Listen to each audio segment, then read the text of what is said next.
Paz do Senhor, irmãos. Que saudade de todos. Que gostoso estar aqui de novo. Pena que não estamos pessoalmente, eu não os estou vendo, mas eu sei que em breve estaremos. Mas não é por isso que a gente vai deixar de ouvir o Senhor, não é por isso que a gente vai deixar de estar compartilhando do Senhor. Amém? Hoje a gente vai falar no nosso estudo sobre as nossas emoções. Emoções, o nosso título é Emoções Fragilizadas sendo restauradas. Tá? Emoções fragilizadas sendo restauradas. Como restaurar, como curar, como ficarmos em paz conosco mesmo. Tá? Vamos fazer uma oração? Senhor Deus e Pai Todo-Poderoso, em nome de Jesus, eu venho, Senhor, diante do Teu altar neste momento, quero estar Te apresentando a minha vida, a vida da minha família, quero estar Te pedindo que o Senhor me cubra, Pai amado, com o Teu sangue, derrame o Teu bálsamo, Senhor, e unja meus lábios, e que toda palavra dita, todo comentário, Pai, tudo que eu falar aqui, seja realmente direcionado pelo Teu Espírito Santo, Senhor, em nome de Jesus. Em nome de Jesus Cristo, Pai, visita cada pessoa que está em casa. Acampa seus anjos, Pai amado, ao redor de cada lar, Senhor, tocando em cada coração, Senhor, que o Teu Espírito Santo possa tocar em cada coração, possa tocar em cada família, que seus anjos guerreiros estejam preparados, Pai amado, para guerrear e impedir todo aquele que tentar atrapalhar, Pai amado. Impedir todo aquele que tente atrapalhar o Teu mover, o mover do Teu Espírito, Pai amado. Para as pessoas ouvirem essa palavra, delas serem tocadas, delas realmente, Pai amado, aprenderem de Ti. Não porque sou eu que estou falando, Pai amado, mas porque é a Tua palavra, Senhor. Que elas venham aprender de Ti, que elas venham ser restauradas, Senhor, em nome de Jesus. Amém, Pai. Amém. Irmãos, a gente vai estar falando um pouquinho sobre as nossas emoções, né? Então vamos lá. Gênesis, vamos falar do começo, onde tudo começou, né? Gênesis 1:27. Criou, pois, Deus o homem, à sua imagem, a imagem de Deus o criou. Homem e mulher os criou. Gente, quando eu tive esse discernimento do Senhor, eu fiquei assim, eu falei, Deus é maravilhoso, Deus não tem igual. Vejam aqui, criou, pois, Deus o homem. E aí ele fala, no final do versículo, criou homem e mulher os criou. Deus criou o homem e a mulher num único ser, que foi Adão. Aí a gente vai lá para 1 Tessalonicenses, capítulo 5, versículo 23, que diz o seguinte: E o mesmo Deus de paz vos santifique em tudo, em todo o vosso espírito, alma e corpo. Sejam plenamente conservados, irrepreensíveis, para a vinda do nosso Senhor Jesus Cristo. Aí realmente, Deus criou o homem e a mulher num único ser. Por quê? Porque ele é pleno. Sejam plenamente conservados. O que é ser pleno? É ser completo. Conservado, que nós nos mantenhamos completos. Adão se completava. Adão era pleno. Deus criou o homem para ser companhia dele. Ele vinha toda tarde conversar com Adão. Ele queria um amigo. Então o amigo era o quê? Semelhança dele. Só que ele percebeu o seguinte, que enquanto Deus vinha conversar com Adão, quando ele vinha conversar com Adão, Adão estava ali. Só que quando ele não estava no Éden, Adão ficava muito só. E ele percebeu que Adão precisava de uma companhia. Mas espera aí. Ele é completo. Eu criei o homem para ser semelhante a mim, então ele é completo. Se eu for criar uma companhia para ele, essa companhia tem que ser igual a ele. Se for igual a ele, não vai dar certo. Porque os dois são completos e não dá, não vai dar liga. Os dois são independentes, né? Os dois são iguais, não vai funcionar. Então o que ele fez? Ele fez Adão dormir e tirou um pedaço de Adão. Então Adão dormiu, ele tirou um pedaço de Adão, criou a mulher e os dois se completam. Os dois formam um. Então ele continuou com a mesma criação que ele tinha. Né? Por que a gente sabe disso? Gênesis 2, 18. Do 18, 20, Gênesis capítulo 2, versículo 18, 21 até o 23. Disse mais o Senhor Jesus. Disse mais o Senhor Deus. Não é bom que o homem esteja só.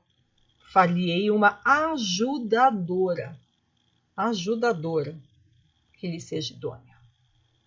Vou fazer alguém para estar com ele, para ser companhia dele. Então o Senhor Deus fez cair um sono pesado sobre o homem e este adormeceu. Tomou-lhe então uma das costelas e fechou a carne em seu lugar. E da costela que o Senhor Deus lhe tomara, formou a mulher e a trouxe ao homem. Então disse o homem: esta é agora osso dos meus ossos e carne da minha carne. Ela será chamada varoa, porquanto do varão foi tomada. Essa historinha de que os opostos se atraem, os diferentes se dão bem? Não. Os que se completam, né? Não são os que são diferentes, são os que se completam. Essa historinha de um suricato e um javali serem amigos é só na historinha do Rei Leão. Né? O leão é amigo do suricato e do javali? Peraí. O suricato e o javali é comida do leão. Né? E como que eles são amigos? Só na historinha do Rei Leão. Na vida real, nós precisamos de seres que nos completem. Ah, Sandra, mas eu tenho um pet, um cachorro, um gato. Nossa, eu os amo, maravilha, eu amo meu bichinho. Sim, é uma companhia, ele está junto com você, mas ele não te completa. Você ama, você cuida, você vive com ele, mas ele é totalmente dependente de você. Se você não der comida, ele morre de fome. E ele não te completa.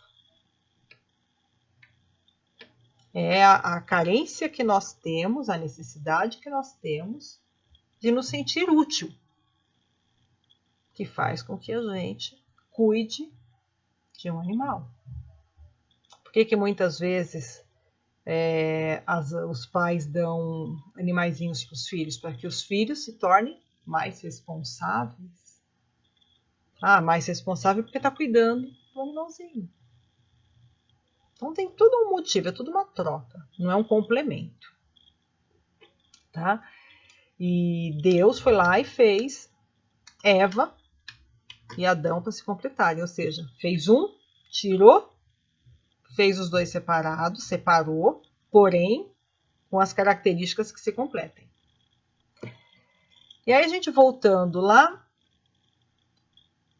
para 1 Tessalonicenses 5:23, a gente vê que o homem realmente é completo, a gente viu que o homem é completo, porque ele diz que a gente tem que manter plenamente conservado, mas vamos lá.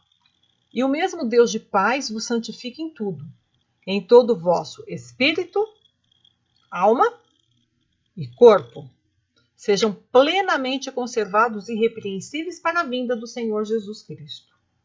Ou seja, gente, nós somos espírito, alma e corpo, né? Somos completos, somos tricotômicos, né? Quando a gente fala em corpo, não precisa nem explicar o que é corpo, né? Corpo é a nossa matéria.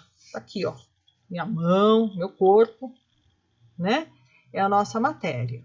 E o nosso corpo, ele possui 5 sentidos: visão, olfato, tato, audição e paladar, ok? Nós somos tem o corpo, tem a alma, nós somos espírito, alma e corpo. A nossa alma são os nossos sentimentos: o amor, o ódio, calor, frio. É aquilo que determina as nossas ações e as nossas reações. Tem tudo da nossa alma. E o nosso espírito é exatamente a parte que nos liga com Deus, é a parte que nos liga com o mundo espiritual. Os 5 sentidos do nosso corpo são as portas de entrada do mundo material para a nossa alma. Analogicamente, eu tenho 5 sentidos do nosso espírito, que são as portas de entrada do mundo espiritual para a nossa alma. O mundo material nos influencia, o mundo espiritual nos influencia. Então, na verdade, o que nós somos? Nós somos um espírito que possui uma alma e habita num corpo. Vamos lá, gente, vamos repetir? Vamos repetir isso comigo? Eu sou um espírito que possui uma alma e habito num corpo. Amém? Os 5 sentidos, eles dão acesso à nossa alma. Um exemplo disso. Normalmente restaurante. Quando vocês vêm em restaurante,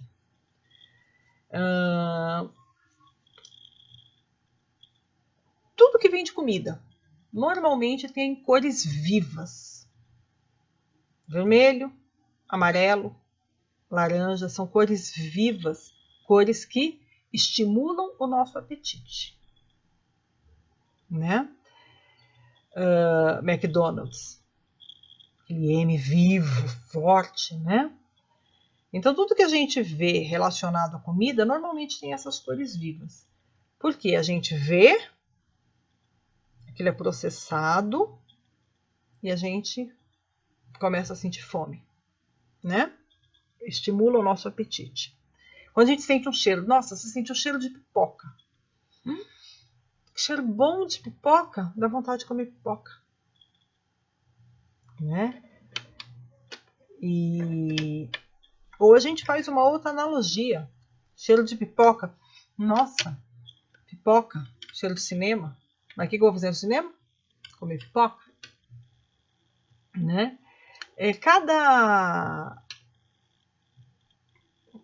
Qualquer coisa que aconteça no mundo material, nós temos 5 sentidos para captar, nossos 5 sentidos captam, isso vai ser refletido na nossa alma e a gente vai ter uma ação em cima disso.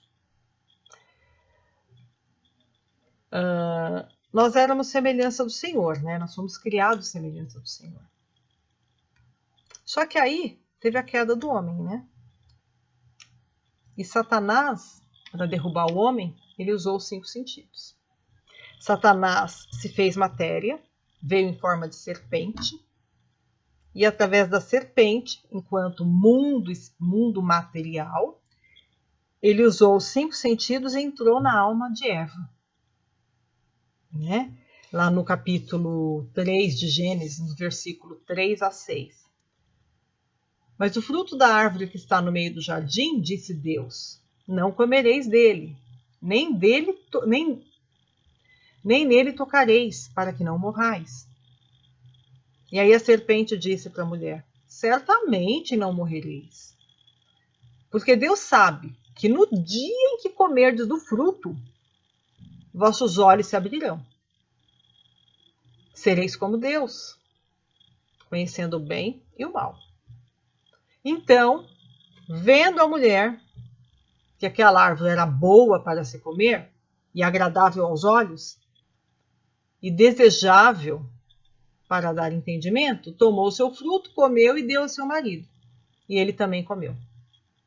Ou seja, o que Satanás fez? Ele usou o sentido da visão, usou a audição e sugestionou Eva. Aí Eva foi lá e comeu o fruto. Eu imagino que ela nunca tinha visto aquela árvore tão bonita e frondosa como naquele dia. A árvore mais bonita do Éden. Nunca tinha visto uma árvore tão bonita. A partir do momento que ela fez isso, houve a queda do homem, né? Nós já sabemos.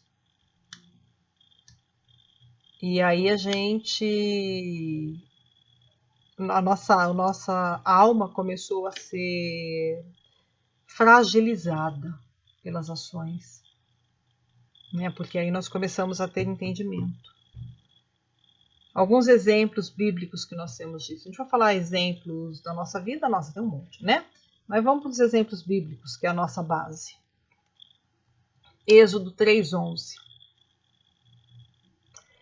Então, Moisés disse a Deus: quem sou eu que vá a Faraó e tire do Egito os filhos de Israel? Ó Deus, acorda, imagina. Eu matei um egípcio, saí de lá fugido, venho sofrendo esse tempo todo no deserto, aí até chegar aqui. Agora que eu estou assim estruturado, agora que eu tenho a minha família, tenho minha mulher, meus filhos, meu sogro, tenho aqui minha casinha bonitinha, minhas ovelhinhas para eu ficar pastoreando. O senhor está querendo me fazer voltar lá para aquele lugar onde eu saí escorraçado e fugido? Peraí, Deus, não. Quem sou eu para fazer isso? Ou seja, eu imagino que na hora Moisés deve ter sentido, deve ter vindo aquela sombra, aquele fantasma do passado sobre ele. E ele deve ter revivido tudo aquilo que ele esqueceu durante todo o tempo. Todo esse tempo ele, com a família do Jétro, né, a família do sogro dele, ele deve ter esquecido de tudo isso. Isso devia estar amortecido no coração dele. De repente, veio tudo à mente, né? E ele recuou. E aí Deus teve que trabalhar através do Espírito na alma dele para que ele conseguisse a restauração. A gente vai ver mais para frente aí como que foi esse processo. Outro exemplo, Jonas. Jonas 1, versículo 2 e 3. Levanta-te, vai à grande cidade de Nínive e clama contra ela, porque a sua malícia subiu até mim. Jonas, porém, levantou-se para fugir da presença do Senhor para Tarsis. E descendo a Jope, achou um navio que ia para Tarsis. Pagou, pois, a sua passagem e desceu para dentro dele, para ir com eles para Tarsis, da presença do Senhor. Jonas, eu entendo que ele estava numa situação mais complicada ainda do que Moisés. Porque Moisés estava bem. Sabe, os fantasmas estavam ali, adormecidos, e ele aparentemente estava bem. Estava ali com a família, tinha as ovelhinhas para poder pastorear, tinha as coisinhas dele. Jonas não. Jonas, o primeiro ímpeto dele foi: eu vou correr, porque está vindo todas essas coisas em cima de mim de novo. A Bíblia não relata, né? Mas Jonas deve ter sido muito massacrado pelo povo de Nínive, inclusive.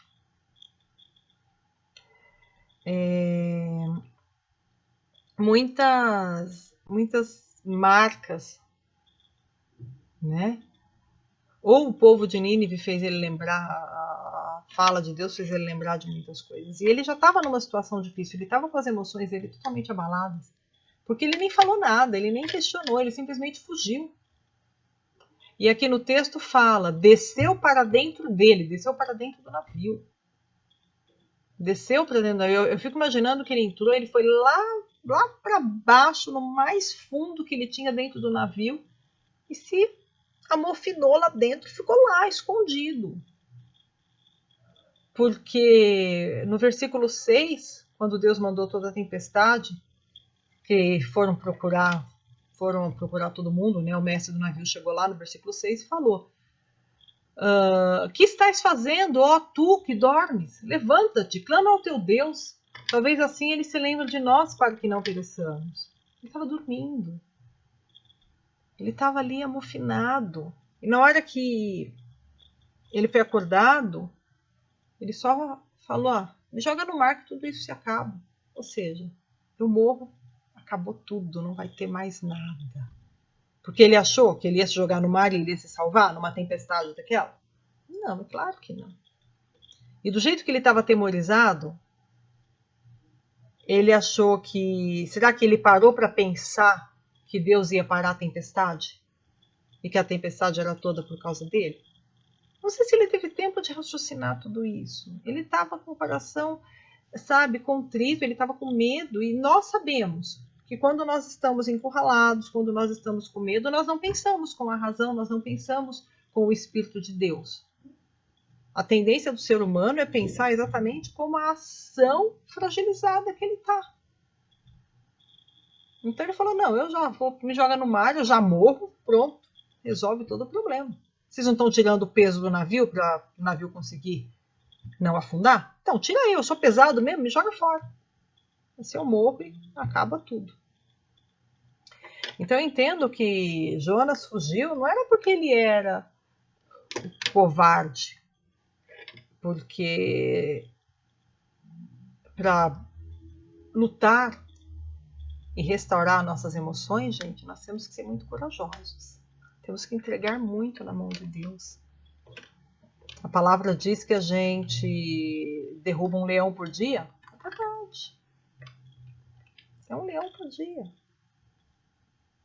Porque o leão está fugindo em nosso derredor, esperando um momento. Então, cada dia a gente tem que torear o leão para o leão não vir em cima da gente.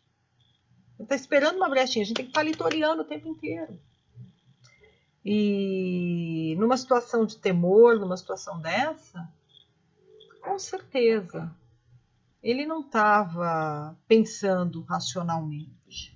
Ele queria simplesmente fugir, se esconder, sabe?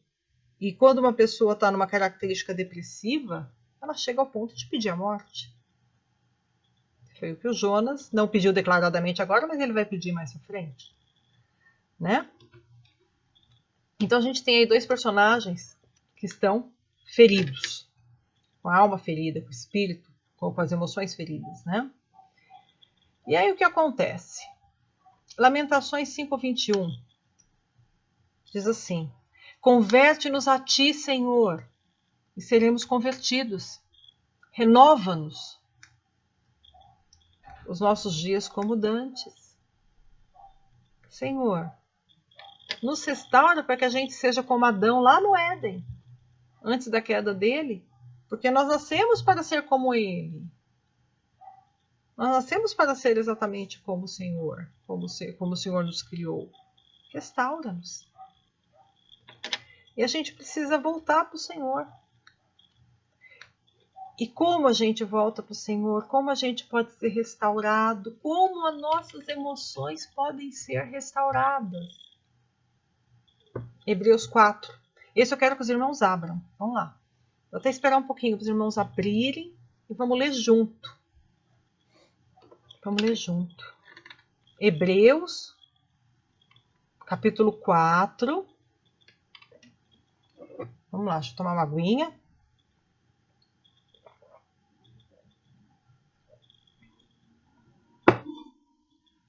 Hebreus 4,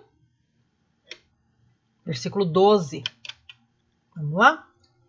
Porque a palavra de Deus é viva e eficaz, e mais penetrante do que espada alguma de 2 gumes, e penetra até a divisão da alma e do espírito, das juntas e medulas, e é apta para discernir os pensamentos e intenções do coração. Gente, que profundo! Que profundo isso! Palavra de Deus. A palavra de Deus, nós ouvimos. Nosso espírito nos passa a palavra. E ao mesmo tempo, quando a gente ouve, quando o Espírito está falando com a gente ouve, a gente sente, a gente vive a palavra de Deus. Sabe, é como se fossem os 5 sentidos ao mesmo tempo na nossa alma, nos tocando, nos incendiando, nos renovando, nos restaurando. É maravilhoso. É sublime. Vamos aos exemplos da restauração da alma, da restauração das emoções. Em Números 16, versículo 12.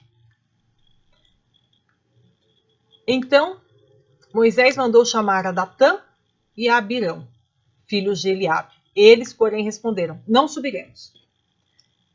É pouco, porventura, que nos tenhais feito subir de uma terra que mana leite e mel, para nos matares no deserto, para que queirais ainda fazer-te príncipe sobre nós? Quem tu pensa que és, Moisés? Tirou a gente do Egito, onde a gente tinha fartura, colocou a gente aqui no deserto, você ainda quer ser o bom? Vem cá, você quer que a gente vá? Versículo 14. Ademais, não nos introduziste em uma terra que mana leite e mel, só tirou-nos de uma. Nem nos deste campos e vinhas em herança. Porventura cegarás os homens, porventura cegarás os olhos a estes homens? Não subiremos. Que é isso, Moisés? Quem tu pensas que és? Aí no versículo 15 a gente vê que Moisés não estava totalmente liberto e curado das suas emoções. Então Moisés irou-se grandemente e disse ao Senhor. Ele irou e teve uma ação. Ele foi lá e falou para Deus: não atentes para a sua oferta. Deus desconsidere a oferta deles. Deus não dá atenção para eles. Vê o ponto que Moisés chegou. Veja só o ponto. Deus não olha para eles. Como se Jesus não tivesse morrido por todos. Jesus não morreu por Moisés. Jesus não morreu só por mim. Ele morreu por cada um de vocês que está em casa. Morreu por cada um de nós. Vê o ponto que chegou a ira de Moisés. Moisés, ele realmente estava, ainda. Ele teve um processo. E isso quer dizer o quê, gente? Que o processo de restauração das nossas emoções, ele pode ser lento. Moisés, ele teve um avanço, subiu um degrau, ele foi para o Egito. Fez as coisas que tinha que fazer, tal, foi vindo. Chegou aqui, ele demonstrou que ele não tinha subido todos os degraus. Porque ele ficou irado. Ele ficou irado lá quando ele bateu na rocha para tirar água. Então, ele foi tratado por Deus durante todo esse período. Os 40 anos no deserto, Moisés foi tratado. Não era porque Moisés era o libertador que Moisés estava bom. Não. Isso quer dizer, irmãos, que Deus nos usa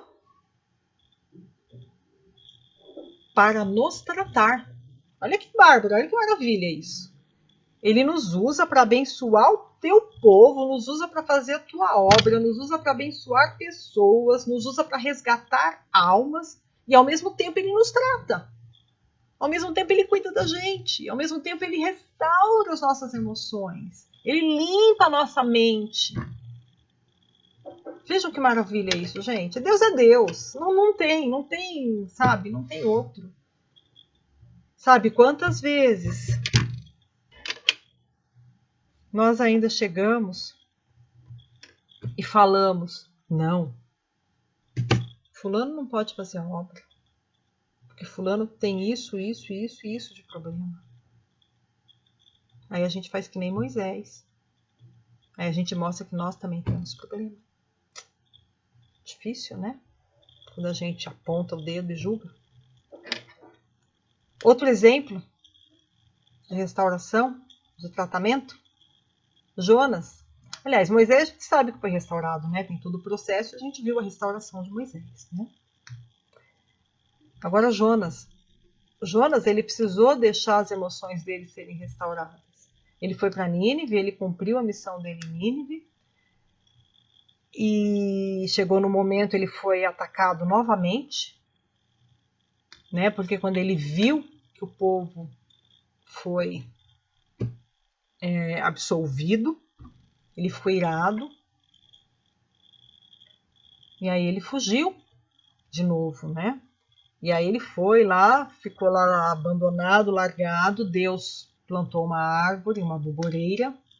A árvore cresceu de um dia para o outro e fez sombra para ele. E depois que ele dormiu, a árvore morreu. Aí no capítulo 4, versículo 9. Então disse Deus a Jonas, fazes bem que assim te ires por causa da boboreira? E ele disse, faço bem, que me revolte até a morte. Ou seja, ele estava muito bravo.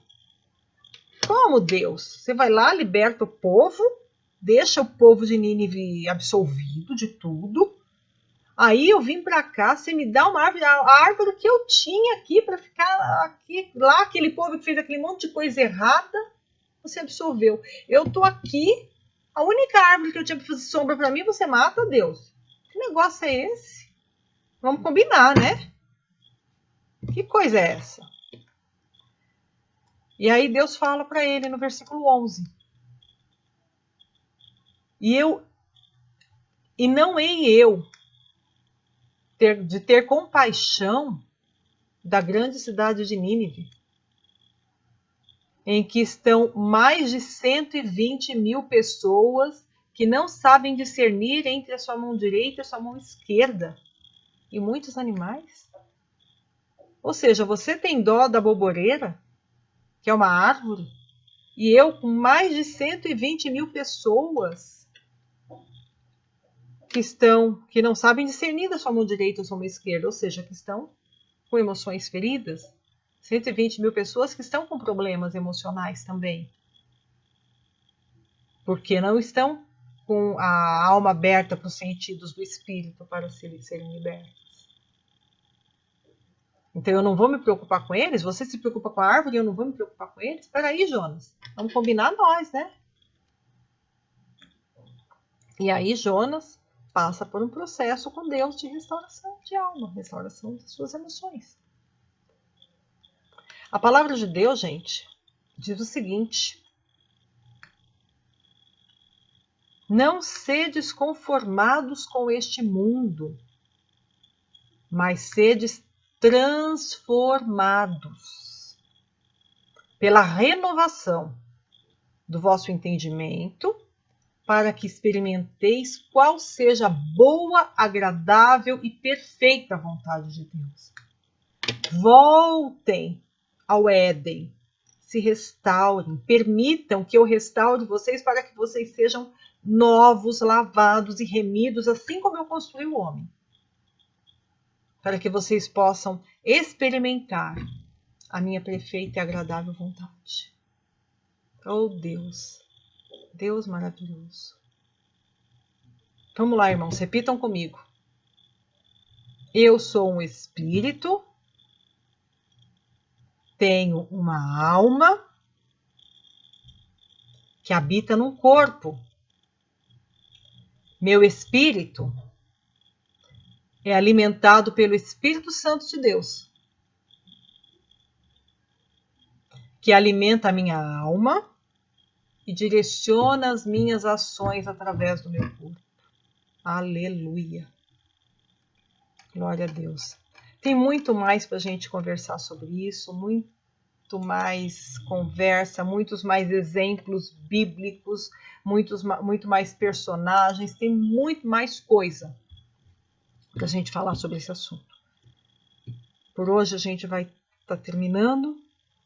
Eu quero agradecer aos irmãos, eu quero fazer uma oração, mas antes eu quero cantar um louvor, para que vocês se lembrem desse louvor, para que vocês se lembrem de como você é importante. Na verdade, eu não vou cantar, eu vou entoar um pouquinho dele, porque os irmãos conhecem a minha maravilhosa voz, né? Afinada. Mas amém. Quero que valorize o que você tem.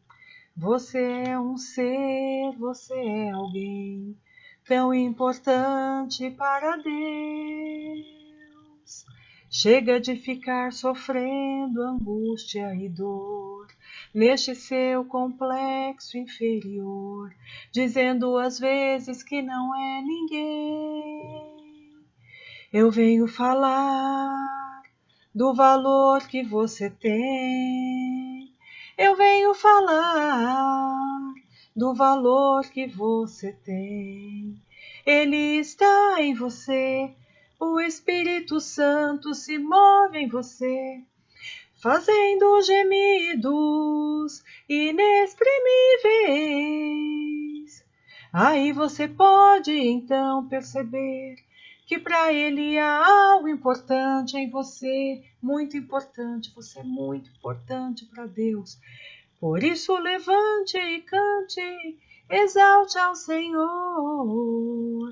Você tem um valor, o Espírito Santo se move em você. Ó Pai amado, em nome de Jesus, muito obrigada, Senhor.